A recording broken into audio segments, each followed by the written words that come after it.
வந்து ஆபத்துக்கு உதவும்படி சுவாமி ஆண் குழந்தை கேட்டதற்கு இப்படி மையாரம் போற வர எனக்கு மகனாக கொடுக்கலாமா? இந்த பிள்ளை இருந்தானா கைலாசமே களை இழந்து போகும் ஐயா, போகும் ஐயா. இவனை கூடோ அனுப்பிடுங்கோ பார்வதி அனும போதே ஆண்டவன் ஆத்தாங்கர சுடராய்யா பொல்லாத முண்ட சாமி நீ சுடுகாடு போனதால சுந்தர கைலாச ஆகாதப்பா நீ போகந்தா போமகனே சொல்ல நேரோ பேட்டி மகவாயாண்டி ரத்தாதி முண்டரத்தா ஆண்டவன் இவ வருமா நீங்க பூரோகம் போனையானா ஐயா புகழோடு வாழ்ந்திடலாம் என்ன சிவபெருமா சொல்ல போதே பேட்டியம்மா முண்ட சாமி இந்த ஆத்தாங்கர தொடராய்யா ஆண்டவ பகவானிடம் சொல்லுறாரே நான் சும்மா நானும் போக மாட்டேன். நான் பிறந்ததற்கு ஒரு அடையாளம் தான். கைலாசத்தில் ஊட்டு கொடை கொடுக்கணும்.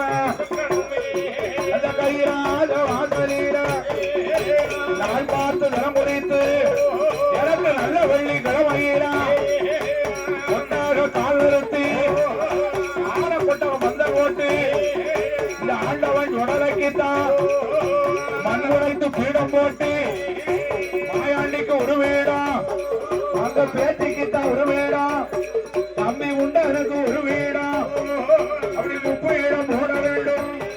அதில் ஏறி கொண்டு வார சாத்தி மஞ்சளையால் அலங்கரித்து மறி கொழுந்தால் அலங்கரித்து அந்த வடக்கு போட்ட வாசலிட எனக்கு வீட்டு போட வேணுமப்போ ஐயா மறுவள்ளி கிழமையிட வியாழக்கிழமை குடி அழைத்து வெள்ளி நல்ல கிழமையிட ஐயா மத்தியான குடையதீர ஒரு கருவிடாயும் வரிகள் வேண்டும். இரவு நல்ல வேலையிட அலங்கார மூழியத எனக்கு அளவோடு நடத்தணுமே. மலையுள்ள கனிகள் எல்லாம் மழைக்கு மழை போல பரப்பு போட்டு பூவார அலங்கரித்து அலங்கார மூடையத தாழ்வடித்து ஐயா ஏமசாம வேலையிட எனக்கு நான் ஜாபம் போலே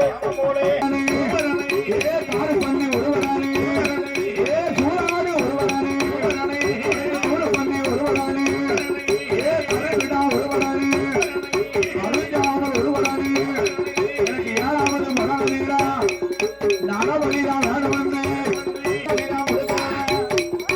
தெப்பக்குள்ள கையெழுத்து அந்த மணிமந்திர பாலையிலா மந்திரத்தை உச்சரித்து ஆண்டவன் இவ வருமா தெப்பக்குள்ள எரிந்த போதே சத்தத்தோடு அவரடித்தான் தெய்வக்கணியா மணிமந்திரம் நல்ல நீரா விட்டு கனியானந்தே அவர்